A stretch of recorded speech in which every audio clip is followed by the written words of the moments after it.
America में गुलामी खत्म हुए अब तकरीबन 5 साल से ज्यादा का समय बीत चुका है, लेकिन उस गुलामी के पेड़ को अभी भी कुछ लोग हर रोज पानी देते हैं, जैसे मानो उन्हें अच्छा नहीं लगेगा अगर वो पेड़ मुरझा जाए। लेकिन उसी नफरती पेड़ पर हर शाम मोहब्बत का फूल उगाने कैप्टन काइली आते हैं, जो एक रिटायर आर्मी ऑफिसर रह चुके हैं, पर अब वो रोज गांव-गांव जाकर वहां के लोगों को दुनिया में क्या घटित हो रहा है सब कुछ बताते हैं। उन्हें विस्तार से समझाते हैं ताकि वो भी अब आगे बढ़ सके और दुनिया के साथ चल सके, इन चीजों से बाहर आ सके। कैप्टन का दिल बहुत ही साफ है, वो इंसान को सिर्फ इंसान की जात नहीं मानते, उनके लिए काला गोरा या फिर धर्म जैसी कोई चीज मायने नहीं रखती। लेकिन अभी कुछ ऐसी जगहें हैं अमेरिका में, खासकर टेक्सास, जहाँ के इलाकों में ये काम हो रहे हैं। लोगों को अभी भी उनके काले रंग से भांपकर उन्हें काम दिया जा रहा है। 1870 की सुबह जब खबर सुनाने के बाद कैप्टन अपने घोड़े को लेकर अपनी अगली मंजिल की तरफ बढ़ रहे हैं तो जंगल में उन्हें एक बग्गी पलटी हुई दिखती है। उन्हें लगा कि शायद कोई हादसा हो गया है या फिर कोई जानवर आ गया होगा, लेकिन जब वो कुछ कदम आगे बढ़े तो उन्हें उनके सारे सवालों के जवाब मिल गए। वहाँ एक अफ्रीकन काले आदमी का शव पड़ा हुआ लटका था। ये काम यहीं के लोगों का होगा जो नहीं चाहते कि उनके अलावा भी धरती पर कोई जीवित रहे या फिर उनकी बराबरी कोई कर सके। इसी बीच कैप्टन को कुछ हलचल महसूस हुई। वो और आगे गए तो देखा कि वहाँ एक छोटी बच्ची उनसे डर कर भाग रही है। वो भी उसके पीछे भागे और बोला कि वो औरों की तरह नहीं है, वो रुक जाए, आगे खतरा है। पर वो नहीं रुकी और इसीलिए उन्होंने खुद उसे पकड़ा। दरअसल ये लड़की जो भाषा बोल रही है वो आज से पहले कैप्टन ने कभी नहीं सुनी, इसीलिए उन्हें जल्दी ये समझ में आ गया कि इसे बात करने का कोई फायदा नहीं है। तो अब वो उस बग्गी को चेक करते हैं जिसमें उन्हें उसके कागजात मिलते हैं, जिसमें लिखा था कि इसका नाम जोहाना है, उम्र इसकी 12 साल है और रहने वाली जर्मन है। यानी कि ये जर्मन परिवार से ताल्लुक रखती है, लेकिन 7 साल पहले उसे कायूरा आदिवासियों द्वारा अगवा कर लिया गया और इसके बाद से उसकी परवरिश उन्हीं के साथ हुई जिन्होंने उसके साथ किया। तो आप अंदाजा लगा सकते होंगे कि ये जो शख्स था वो जोहाना को उसके चाचा चाची के पास लेकर जाने वाला था, क्योंकि जंग के दौरान उसके माता पिता अपना दम तोड़ चुके हैं। पर अब वो कहाँ जाए? इकलौता इंसान जो उसकी मदद कर रहा था वो भी अब नफरत की भेड़ चढ़ चुका है। कैप्टन और चीजें पढ़ ही रहे होते हैं कि तभी वहां यूनियन आर्मी के कुछ लोग आते हैं, जिन्होंने उससे पूछा कि क्या हुआ है। कैप्टन उन्हें अपने और उस लड़की के कागजात दिखाए, जो देख उन्होंने कहा कि इस लड़की को या तो वो खुद अपने पास रख सकता है या फिर पास के ही किसी वॉर रूम में छोड़ दे। कैप्टन कुछ और कह पाते कि इससे पहले कि वो टुकड़ी वहां से चली जाती है। इस अकेली बच्ची को ऐसे अकेले कैसे वो छोड़ सकते हैं? न जाने किस अतीत से गुजर रही होगी वो, लेकिन सवाल ये भी है कि अब वो उसे लेकर कहाँ कहाँ घूमेंगे। उनका तो कोई ठिकाना भी नहीं है, यही सब उनके दिमाग में घूम रहा था।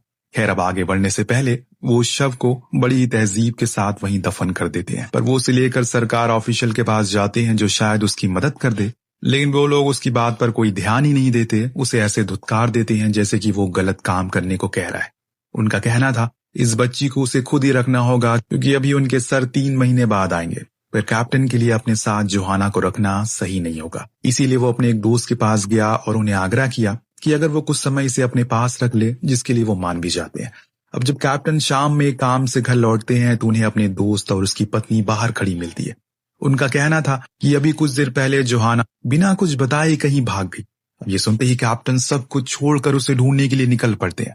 उन्हें डर था कि कहीं वो इस बारिश के पानी में डूब ना जाए, क्योंकि इस गांव से एक नदी गुजरती है जिसका उफान इस समय पर काफी तेज है। इसीलिए कैप्टन अपनी खोज को तेज करते हैं। तो वहीं जोहाना को जो नदी पार करने की कोशिश में वहीं बीच में अटक चुकी, तभी उसने देखा कि सामने वही कबीले के लोग खड़े हैं जिसके साथ उसने 6 साल बिताए। उन्हें देखते ही वो उनसे मदद मांगती है, जो चीज थोड़ी समझ से परे थे। अगर जोहाना के लिए उन्होंने बुरा किया तो फिर वो उनसे मदद क्यों मांग रही है? खैर, उन्होंने तो उसकी मदद नहीं की और वो चले गए, पर कैप्टन को वो दिख गई। वो उसे बाहर लेकर आया और घर में लाकर गर्म कपड़े दिए। इस बच्ची के प्रति इतना लगाव को देखकर कैप्टन के दोस्त ने उनसे पूछ ही लिया कि आखिर ये तुम्हारी क्या लगती है, उसके लिए तुम इतना क्यों कर रहे हो? पर वो उसका कोई जवाब नहीं देते, लेकिन बस मन ही मन उन्होंने ठान लिया है कि वो अपने से 400 मील दूर उसके घर तक उसे छोड़ कर आएंगे, चाहे कुछ भी हो जाए। शायद उन्होंने इंसानियत देखी या फिर कुछ लोगों से अपना एक अनोखा रिश्ता होता है जिनके लिए आप फरिश्ते बनकर आते हैं। शायद कैप्टन जोहाना के लिए ही फरिश्ता था। अगले दिन कैप्टन के दोस्त उन्हें एक बग्गी भी देता है क्योंकि वो इलाका काफी खतरनाक था, और एक बंदूक भी जिससे वो खुद उस बच्ची की रक्षा कर सके। अलविदा कहने के बाद वो उस बीहड़ इलाके से निकल गया जहां दूर दूर तक कुछ भी नहीं दिख रहा। पर कैप्टन का नजरिया बहुत ही साफ है, इसीलिए उसने कहा कि हमें बीच बीच में रुककर काम भी करना होगा ताकि कुछ पैसे हम कमा सके और उससे खाना ले सके। इसीलिए बीच में रुकते हैं और काम को करना शुरू करते हैं। एक रोज जब ये दोनों रात में उसी बीहड़ में रुके तो कैप्टन जोहाना से कहता है वो घबराए नहीं, वो अपनी जान लगा देगा उसे उसके घर वालों से मिलवाने के लिए। हालांकि उसकी ये बातें वो समझ तो नहीं पाती, पर उसके साथ इतने घंटे बिताने के बाद वो इतना तो जरूर भाग गई है कि वो उसके साथ सुरक्षित है। अब 3 दिन के सफर के बाद ये लोग डेलास पहुंचते हैं, जहां कैप्टन की एक दोस्त उन्हें खाने पर बुलाती है। अब यहाँ कैप्टन ये जानकर हैरानी होती है कि मिसेस गैनेट को जोहाना की भाषा समझ में आ रही थी, इसीलिए वो उनसे बात करती है, जिसमें हमें कुछ और बातें जानने को मिलती है। दरअसल जो लोग उसे 6 साल से पाल पोस रहे थे वो काफी भले लोग थे, लेकिन कुछ दिन पहले ही ब्रिटिशर्स ने उन सभी कबीले वालों को मार डाला, जिससे वो दोबारा से अनाथ हो गई। और ये सब चीजें कैप्टन के लिए बेहद ही जरूरी थी, क्योंकि अभी तक उनके दिमाग में कुछ और ही कहानी चल रही थी। अब बातों ही बातों में हमें मिसेस गैनेट से ये जानने को मिलता है कि जिस जगह पर वो जा रहे हैं उसी के रास्ते में कैप्टन की बीवी का भी घर पड़ता है, जिनसे वो 4 सालों से नहीं मिली। इसीलिए वो उनसे आग्रह करती है कि इस बारी वो उनसे जरूर मिलने जाए, क्योंकि वो उनका एक परिवार है और उन्हें उनकी जरूरत है।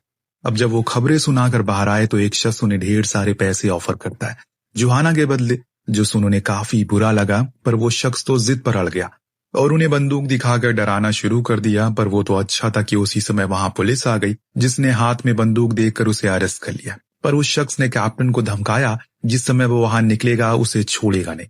इसीलिए अब ये दोनों रात में ही वहां से निकल जाते हैं।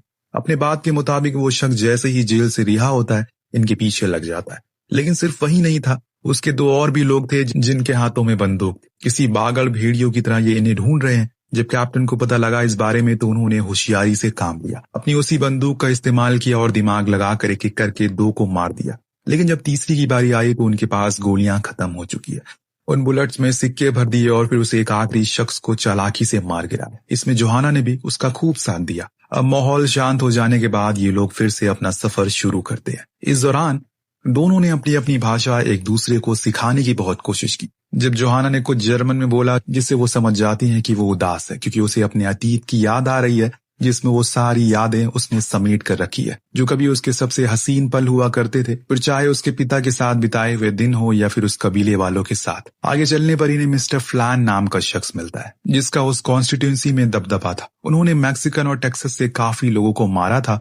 जो कोई भी यहाँ से गुजरता है उन्हें डराया धमकाया करता है वो, लेकिन वो कैप्टन को जानते थे, इसीलिए उन्होंने उससे कहा कि वो उन्हें तभी जाने देंगे जब आज वो उनके लिए खबरें और कहानियां पढ़ेंगे। पर उनकी एक शर्त थी कि वो सिर्फ वही न्यूज़पेपर पढ़ेंगे जो कि वो उन्हें देंगे। लेकिन कैप्टन निडर आदमी है, उन्होंने कभी कोई झूठी खबरें नहीं पढ़ी, क्योंकि उनका जमीर इसकी इजाजत नहीं देता। इसीलिए उन्होंने उन सभी लोगों को पेनिसुला की मजदूरों की कहानी सुनाई, जिससे वो इतना ज्यादा प्रभावित हो गए उन्होंने मिस्टर फ्लैन के खिलाफ बगावत शुरू कर दी। आधे से ज्यादा लोग उनके खिलाफ खड़े हो गए। इससे मिस्टर फ्लैन इतना नाखुश हुआ, उसने कैप्टन को पकड़ लिया, पर इससे पहले कि वो उसे मारे जोहाना ने उसे शूट करके मार डाला। उसकी ये बहादुरी देखकर कैप्टन काफी खुश होते। इस बीच उन्हें जॉन कैली नाम का एक लड़का भी मिलता है, जो उनकी कहानी से इतना ज्यादा प्रभावित होता है कि उसे मिस्टर फ्लैन के सभी गुंडों को मार दिया, और वो उन दोनों के साथ आगे का सफर करने की ख्वाहिश जताता है, जिसके लिए कैप्टन मान जाते हैं।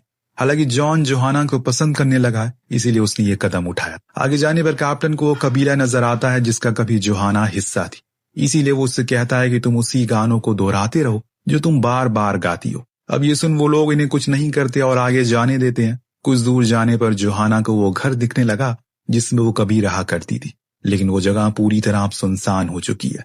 जोहाना का मन था कि वो कुछ देर वहीं रुके, पर वो मना कर देता है क्योंकि यहाँ के आसपास खतरा है, इसीलिए उन्हें आगे बढ़ते रहना होगा। लेकिन ये क्या अचानक से उनकी बग्गी का एक्सीडेंट हो जाता है, जिसमें उनके दोनों टायर निकल जाते हैं। इस हादसे में घोड़ों को भी काफी चोट आती है, इसीलिए कैप्टन उन्हें मजबूरी में शूट करके मुक्त कर देते हैं। अब ये लोग जिस जगह पर खड़े हैं वो पूरी बंजर है, आसपास खड़े पहाड़ हैं, इसलिए जोहाना को ज्यादा प्यास लग रही है, और ऐसे ही करते करते इनके पास पीने का पानी धीरे धीरे खत्म होता जा रहा है। ऊपर से इनकी खड़ी चढ़ाई से जोहाना के पैर में छाले आ चुके हैं, इसीलिए अब खुद कैप्टन उसे उठाकर पहाड़ पार करते हैं। वो गोद में उसे उठाए आगे बढ़ रहे हैं कि तभी उन्हें लगा कि सामने से घोड़ों का झुंड आ रहा है और इसीलिए धूल उठ रही है। वो फौरन उसी में चले गए, शायद किसी और की मदद मिल जाए, पर वो गलत थे, क्योंकि वो घोड़ों के झुंड से नहीं बल्कि तूफान से उठी हुई धूल थी, जिसमें जोहाना भी अब कहीं खो चुकी है। कैप्टन उसे हर तरफ तलाशते हैं कि आखिर वो कहाँ चली गई। इस बीच उन्हें कुछ और लोग भी मिले जो उसी कबीले के थे जिसमें जोहाना थी, इसीलिए जब उन्होंने उसे देखा तो एक ही नजर में पहचान लिया, और यहाँ जोहाना भी उनका सम्मान करती है। मदद के तौर पर उन लोगों ने एक घोड़ा दिया, जिससे कि अब आगे का सफर इनके लिए पैदल नहीं करना पड़ेगा। अब फिर से दोनों ने अपना सफर शुरू किया और जब इस बारी ये रुके तो जोहाना की आंखों के सामने उसके चाचा चाची थे। कैप्टन ने अपना वादा पूरा किया, उन्होंने उसकी मंजिल तक उसे लाकर छोड़ा। लेकिन उसके चाचा चाची को जोहाना में कोई खास दिलचस्पी नहीं है, जिस चीज की पुष्टि उसके चेहरे से हो रही है। लेकिन हाँ, वो इस बात से जरूर खुश थे कि उनका काम करने के लिए अब एक और शख्स होगा। इधर घर में कैप्टन जोहाना की ओर देखती हैं, क्योंकि अब अलविदा कहने का समय आ चुका है। लेकिन जोहाना उनकी ओर नजरें मिला तक नहीं रही है। कैप्टन की आंखों में आंसू थे। ये पल जो उन्होंने उसके साथ बिताए वो अनमोल थे। भले ही दोनों ने एक दूसरे को उनकी भाषा के तौर पर कभी नहीं समझा, लेकिन प्यार काफी था दोनों में। जोहाना को कैप्टन ने अपनी बेटी की तरह लाड प्यार किया, उसके लिए हर तकलीफ को झेला। जाते जाते उन्हें पैसे दिए गए उनके काम के बदले, लेकिन कैप्टन ने लेने से इनकार कर दिया और कहा कि अगर उन्हें हो सके तो इसे पढ़ाना लिखाना, क्योंकि इसे कहानियां पढ़ना बहुत पसंद है। पर चाचा ने कहा कि उसे तो ये नहीं हो पाएगा, क्योंकि वो तो उसे काम में इस्तेमाल करेंगे। अब ये सुनकर कैप्टन का दिल पसीज जाता है। फिर भी वो रुके नहीं, क्योंकि अब शायद उनका कोई मतलब नहीं है यहाँ पर रुकने का। जब वो जाने लगे तो जोहाना ने उनकी ओर देखा और उसकी नम आंखों से गिर रहे आंसुओं ने सब कुछ बयान कर दिया।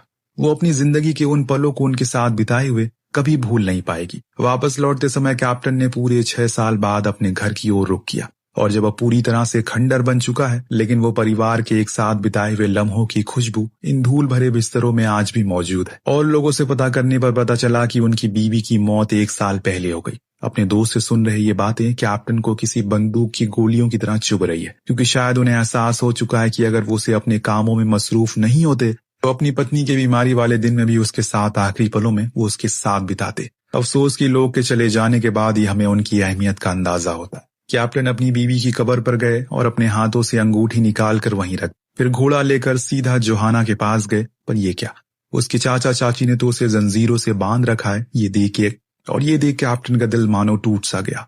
जोहाना की जगह ये बिल्कुल भी नहीं है। उसने जब कैप्टन को देखा तो आंखें भर आई उसकी, और वो रोने लगी जोर जोर से, और इंग्लिश में उसने उससे मदद मांगी और कहा कि उसे यहाँ से ले जाए। पर उसके चाचा ने बंदूक उठा ली। तभी जोहाना कैप्टन के गले लग गई, जो देख उन्हें अंदाजा हो गया कि दोनों के दिल में एक दूसरे के लिए बेइंतहा प्यार है। इसीलिए वो उसे ले जाने की इजाजत दे देते हैं। कैप्टन ने अब उसे खूब पढ़ाया और अपने सरनेम भी दिया। जब वो खबरें सुनाने जाया करते थे तो वहां जोहाना उनके साथ दाएं हाथ बनकर खड़ी रहती है। उसने तो कभी नहीं सोचा था कि वो कभी यहाँ तक पहुंच सके, लेकिन कभी कभी हमें ऊपर उन इंसान से मिला देता है जिसके साथ हमने बहुत ही कम समय बिताया होता है, लेकिन सीख बहुत कुछ मिल जाती है। कैप्टन की जिंदगी किसी मुरझाए हुए पेड़ की तरह थी, लेकिन जिस दिन से जोहाना उनकी जिंदगी में आई, उस पेड़ पर फूल खिलने लगा। दोस्तों, ये कहानी आपको कहीं न कहीं बजरंगी भाईजान की याद दिला देती है। ऐसा है तो कमेंट जरूर करिएगा। मिलते हैं अगली वीडियो में।